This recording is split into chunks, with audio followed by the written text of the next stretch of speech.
Welcome to the City Current Show. I'm your host, Andrew Bartolotta. We're always honored to bring you inspiring stories of individuals and organizations making an impact, empowering the good in our community and around the globe. Today, we are chatting with seasoned entrepreneur, business growth expert, and philanthropist, Tyler Horsley. With a background as a U.S. federal officer and experience in founding, growing, and selling multiple successful companies, he's a true business visionary and owner of an AI-driven business growth company, Nuclear Networking, which is ranked on the Inc. 500 list. Tyler, thanks for coming on the show. Thank you for having me. Looking forward to it. Absolutely. Now, before we dive into nuclear networking, the power of SEO and digital marketing and your work in philanthropy, give us a quick glimpse of your career path leading to owning nuclear networking. It's a strange one. I started in federal law enforcement initially, as you had mentioned, and really I would attribute this to the way my mind works, but I like the investigations portion. Why do things work the way they work? How can you find efficiencies and basically use those to grow right in this industry? And so I went from that type of mindset, working for IRS, DHS, and military contracting, to being able to use that investigative mindset to help individuals grow their companies and bottom line. So I started that organization with a few other partners. It was your stereotypical startup story. We worked out of a basement. We were broke. And I don't know why every successful company starts that way, but that's I hope to be at Steve Wozniak level at some point in time in my life. But right now, yeah, doing quite well in that space.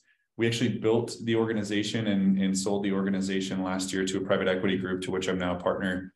And so doing well and enjoying the space here, helping companies grow. Well, I think it's really cool when you talk about the investigative mindset, because you went the sort of traditional career path when you think about investigations.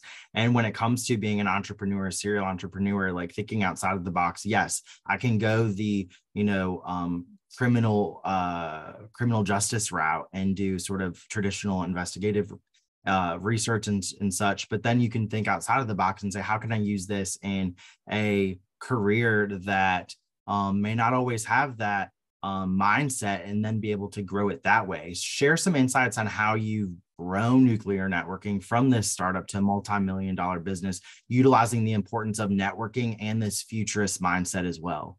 Yeah. So by the way, just spot on. And I appreciate your observation. A lot of people individually or some look at the word nuclear networking and they're like, so do you guys do professional networking, or what does that look like? And I'm like, no, look, powers in the network, powers in proximity, net worth is defined by network. You've heard all these things, and it's really true. It's relationships at the end of the day. But I've been able to essentially grow. I think one of the advantages that I had with one of my other partners, who was actually an electrical engineer. So neither of us came from a marketing background initially, but the intricacy of finding out why things work and basically converted his mindset over into an algorithm engineer, and now today actually full-fledged AI developer.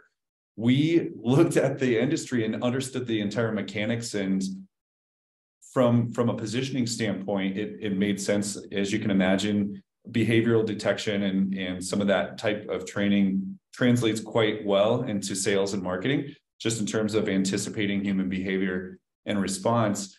On his side, we essentially looked at all the busy work, and there's a lot, by the way. So I know people throw around the terms loosely, SEO, SEM, PPC, all these acronyms that we use, but it's a lot of monotony.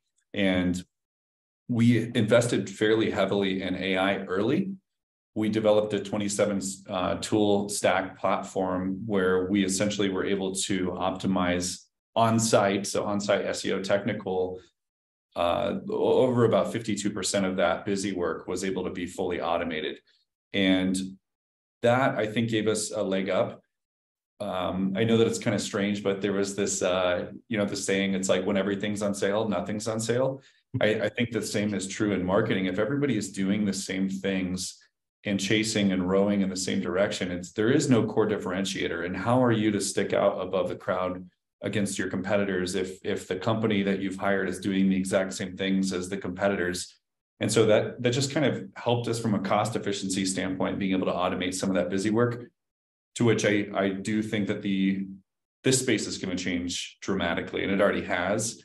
But it will, my forecast, and we can put a timestamp on this to see if I'm right, but I think that in the very near future, 5 years, a lot of the busy work will be eliminated and fully automated in digital marketing in general. And what companies will strive for and pay for is thought partnership. They're going to be hiring strategists, deep thinkers that can help them on positioning. That's one thing that hasn't been able to be automated yet. Is like how to kind of encourage, I almost wanted to say manipulate, but genuinely how to encourage the human mind to make a specific decision. People do this in media, politics all the time, in growing SMBs and growing larger companies as well. It's like, I think that's really going to be where this industry goes.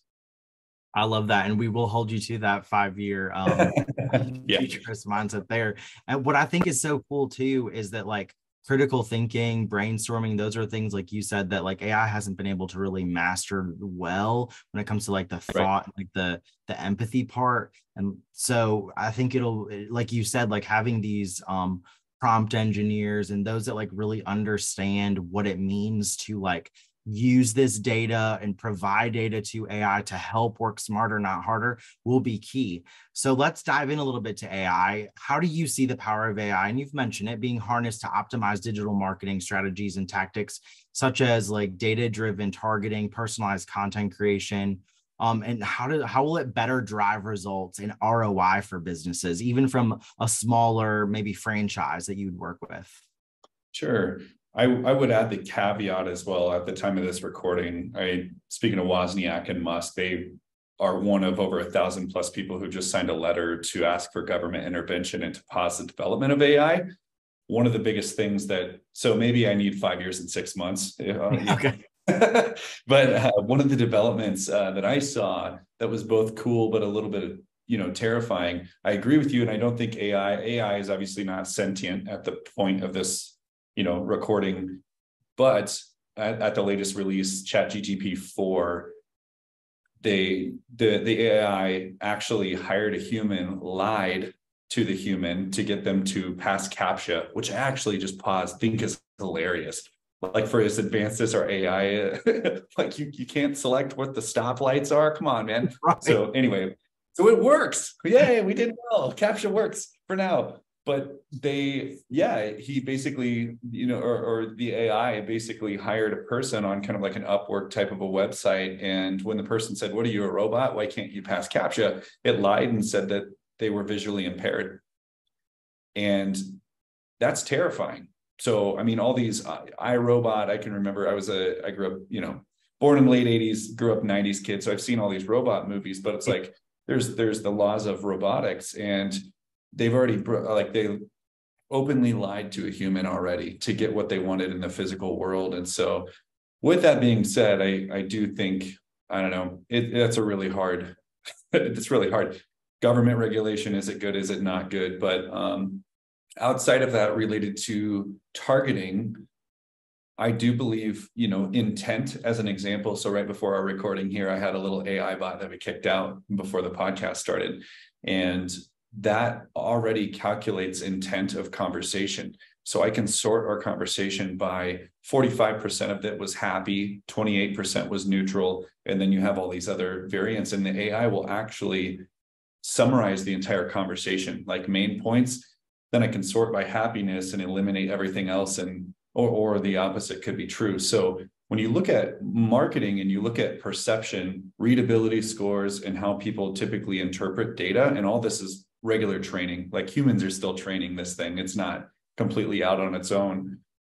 That plays a huge role in human response. So we've been doing this in marketing for quite some time. We used to call it A/B testing, right? So it's like, what landing page is going to convert better? What messaging will convert better than others? And so instead of just staying in a specific environment that's highly controlled that we create, and it's only what we can come up with, AI now has the ability to go cross-reference like 40,000 other competitors in the space using similar headlines, and then they can kind of consolidate, what they might think would convert best. So at the end of the day, that's where I see the most benefit currently, just, increasing click-through rates and increasing engagement rates.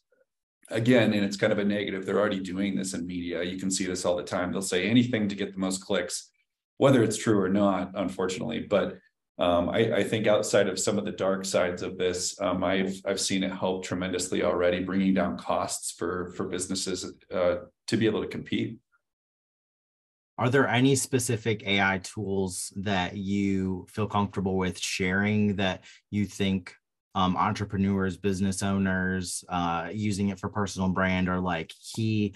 You know, we have obviously ChatGPT being one of the top ones, but are there any that you say, I see this now and think that it could really benefit others? Yeah, a couple things that I've really enjoyed. We've been using NLP. So I know everybody knows ChatGPT or OpenAI, but NLP is natural language processing. That's kind of the initial, foundation of where we started, which was initially we had purpose for content creation. There was this old tool in SEO, a lot of SEOs, if anybody's listening to this, they'll know this, but there used to be a thing called spin text. And so it was like, great, you take your favorite article, it spins and replaces adjectives and more to make it unique copy, but it just was so robotic, right? Because there's a lot of content production needed to do SEO well. Mm-hmm. So, even link building requires content building. So natural language processing, we've used that. ChatGPT again is probably one of the better ones, although it tends to have been pre-programmed with a lot of filters and biases, which is really unfortunate. Politics seems to infiltrate everything now. However, for long form content creation, that's still likely one of the best tools. I would always still recommend human oversight. Read, edit, make sure the voice aligns with your voice, so you're not fully relying on that. Outside of it, there isn't anything sexier currently than ChatGPT from a marketing. There's a lot of image-based AI. You can go out and create tons of images and more. From a monetization standpoint, that hasn't really been proven yet on how to really use that for your business. There are a lot of websites out there. One of them, and I cannot, it's not coming to my mind right now. I'll have to Google it, but basically they do like initial landing page creation. It's fully automated. And so kind of pairing that with like your ClickFunnels statistical probability of conversion rates. What does that mean for all the listeners? That means there are artists who create art, which is web design. And then there are technicians or conversion rate optimization specialists, which create websites with conversions in mind. Statistically, if you have a quality headline with 5 value bullet points and a free offering and a form, your page is going to convert a lot higher than if you have all this stuff buried. And so those are kind of the concepts I think about. Tools by name that I can recall that I would recommend for business owners. I'm a huge fan of basically it's kind of, I know there's like a lot of HubSpot, Hub this, but it's Hubstaff. So if you're working with contractors, which a lot of the work for companies to remain cost efficient has been fractionalized. And so instead of hiring a full-time person or an FTE, you might go out and hire a specialist on like an Upwork or something like that. Hubstaff allows them to log in. If it's a rotating person or a person who's mobile or remote, and that tends to play in, maybe you're running a delivery company, they can actually log in on their phone and it'll track everywhere they've gone, how long they've been there. I know this sounds Big Brother-ish, but it's important because as automation increases, work ethic seems to kind of be decreasing. And so it's weird, but you want to plan for that. So are they parked in a parking lot watching Netflix for 4 hours, or are they actually working because you're paying them hourly?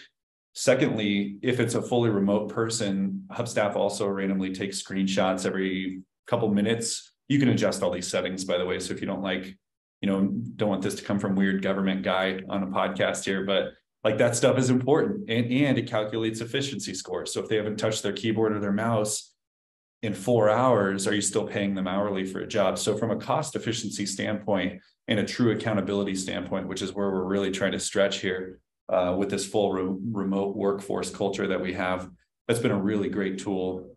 We've enjoyed using that quite a bit. And as odd as it sounds, your A players on your team won't mind it because they'll actually be recognized for high performance.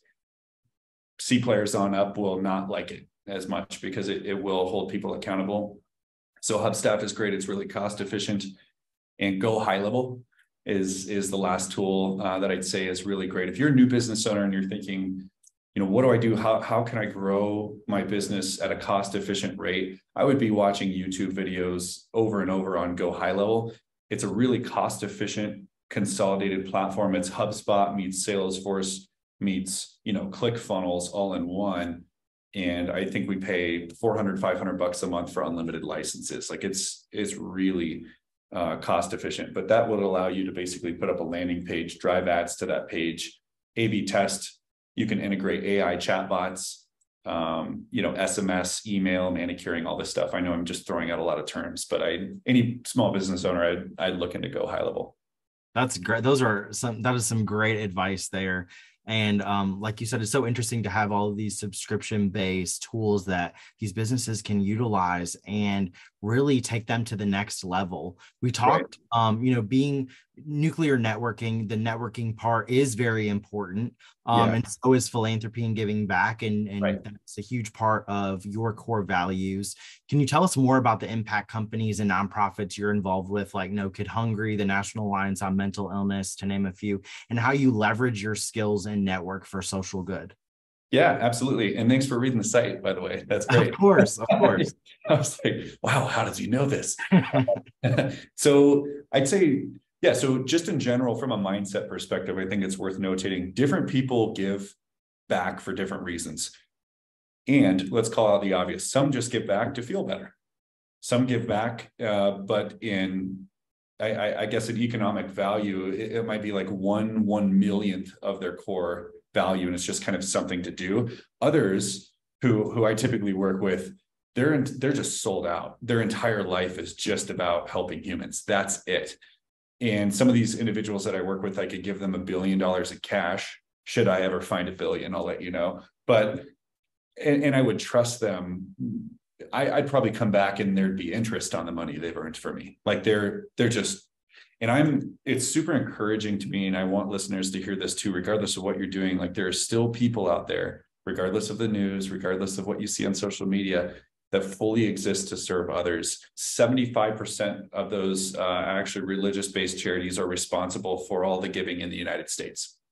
And so you see a lot of, whether you're religious or not, you see a lot of, government programs, this, that, and the other, and we want good. A lot of people want good, and almost everyone does, I would imagine. We just see different pathways to achieving that. But these people are accounting for 75% of what's actually working in the entire globe, not the governments. And so I have a huge passion for helping those individuals. I call them, there's missionary-minded people and then kingdom-minded people. And again, religion aside, missionary-minded people, those are the actual people, boots on the ground, digging wells, helping feed the homeless. And then there's kingdom-minded people, which are people who typically create wealth to fund thousands of missionary-minded people. And so some of the companies that come to mind just right out of the gates, like elevate-people.com, they have another vertical for their nonprofit, but being able to work with high-performing founders who just they're fully sold out for humankind, and watching them go create micro GDPs in third world parts of the globe, and empowering leaders from within, like doing it right, just like business. You can go start a business tomorrow and you could do it wrong and still make some money, but they've really figured this thing out. It's like help leaders from within their communities who already have trust build something that continues to produce in perpetuity and continues to have this rippling effect and help, because we will not be there forever. Like there's just different socioeconomic, everything, depending on where you're at in the world, that just doesn't work the same way the United States does. And so they've done a really great job there. That's something from a marketing perspective, finance perspective, and M&A perspective, where I've been able to, sometimes that knowledge, it's like, man, if you can implement some of that knowledge, any business owner out there listening, it's like, what can you offer nonprofits or impact companies that you just think is common sense? Some of these folks might be missing it. And if they're poorly spending hundreds of thousands of dollars a year on marketing because they don't know X, Y, or Z exists, it's like, that's money that could go to better use. And so helping just steward some of that finance by offering some of that business acumen, a different perspective, those are phenomenal partnerships. It's not always just about writing checks. It's about knowledge share. And so Elevate People is a great one. Core Leaders is another one. They're actually based out by you guys, out of Nashville. And I'm there quite often as well. So any listeners who want to just grab coffee, like I love meeting high performers, love meeting business owners, love meeting people who want to create impact. So very cool. And you are also a Google preferred partner. So share a little bit of insights on how nonprofits can effectively utilize this Google ad grants, which when I speak with nonprofit leaders about digital storytelling, a lot of them still don't understand that Google ad grants exist. So what is sort of the elevator pitch you'd give them on how they can utilize it to promote their cause and maximize their impact online? So elevator pitch is, I can get you 10 grand a month in free ad spend for the rest of your life. Boom. Boom. So that's the short version. The longer version is for qualifying companies, qualifying 501c3s and nonprofits. We help them qualify, by the way. For those qualifying individuals, we can actually, get up to $10,000 a month. Google has a whole grant program. We help them apply. We help them position correctly. And most importantly, like the small print, we help continuously refresh those ad sets. We stay within compliance because Google has a whole list of rules. They are not giving free money to everyone. And I've seen a lot of companies go out and apply for this, and some win, and then they lose it and they get suspended quickly because they're not refreshing ad copy. They're not maintaining a quality score of X, Y, and Z. They don't know that you can't bid on keywords higher than $2 or $3 or whatever Google's criteria is at that time. So there's kind of the fine print piece, but that's one of the lowest hanging fruit pieces that we help any company that can benefit from showing people who donate to you or people who buy from you your brand online. That would be a great way to start. hello@nuclearnetworking.com is the email you want to send there, and we can do analysis and basically mock up an SOW for free for anybody. Everybody should be taking advantage of that. So great advice, great tips, and absolutely totally agree with that. Let's get a little personal. How do you balance your entrepreneurial drive, financial success, family, and other aspects of life? What advice do you have for entrepreneurs seeking that work-life harmony? It's extremely difficult. So just throwing that out there, I've read a lot. I think a lot of people seeking this read a lot. The most success I've had in my life isn't reading the best book, doing another course, listening to Grant Cardone or somebody, you know what I mean? Fill in the blank, whatever you're, it's really not. It's not getting up at 5 a.m. and running 5 miles and drinking a vegan shake. I'm not that person. What has helped in my growth is actually trying to get down to the roots of my values first. And so what that looks like for me is, why do I operate the way I operate? Because a lot of entrepreneurs that I meet, their most successful driving factors are also their biggest enemies. If you're a performer or an achiever and you're going to create massive amounts of wealth and you just have this mind to create, you're socially applauded for that. But what typically might happen is your relationships get put on the back burner. There's a lot of negatives that come along with that as well. And so intentionally putting myself into, I'm a part of a group right now. We meet Thursday night. It sounds like AA, but it's like an extreme accountability group. And it's really like, what can I own under the decisions and failures that I see in my life? Even if it would be easy, especially as a salesperson, to just push it off on somebody else. Oh, that's not my fault. The economy X, Y, and Z, or this person didn't do their job, or whatever that is. It's like, what can I own under that? And by getting to the root of what can I own and seeing personal responsibility in all of my actions, it naturally opens up.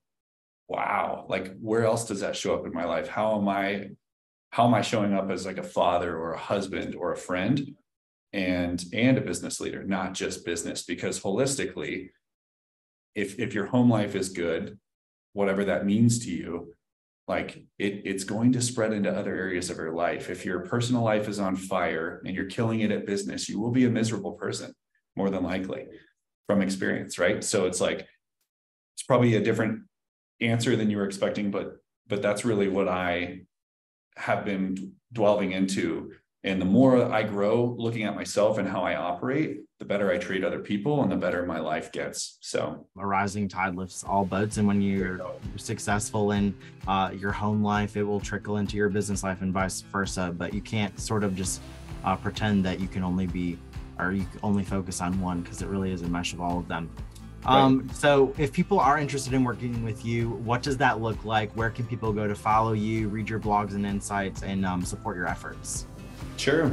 I'd say easiest right now is two things. One, connect with me on LinkedIn with the caveat, I don't check my inbox. I get like 150 messages a day and they're all spam. Yeah. And ironically, people trying to sell me marketing, which I find really odd. But to like, you don't even read, do you? But that's but that's a whole other interview. it is. But yeah, connect with me on LinkedIn, just because that's going to be one of the best places just to see where I'm at, who I'm involved with, what I'm doing. That's going to evolve over time, right? On a personal note or on a business note as well, you can email me directly, tyler@nuclearnetworking.com. Benefits of being a founder. I get my first name. I don't need to do the dot and all these things. But right now, I'm currently the acting CEO at Nuclear, and there doesn't need to be an obligation to work together from a marketing perspective. So if you're on a journey, if you're a business owner, an impact leader, you're running a 501c3 or thinking about it, just reach out. I have time slotted out to just do discoveries and chat with people, and I don't mind, getting to know you. If you are local to the Nashville area as well, I'm in Denver currently, but we fly there and back. We have a lot of good relationships there, and happy to take you out for coffee. So. Awesome. Well, Tyler, thank you for all you're doing to help businesses thrive, and nonprofits as well, and the work that you're doing for AI and how it can help us and our businesses. Tyler, thank you so much for coming on the show. Thanks for having me.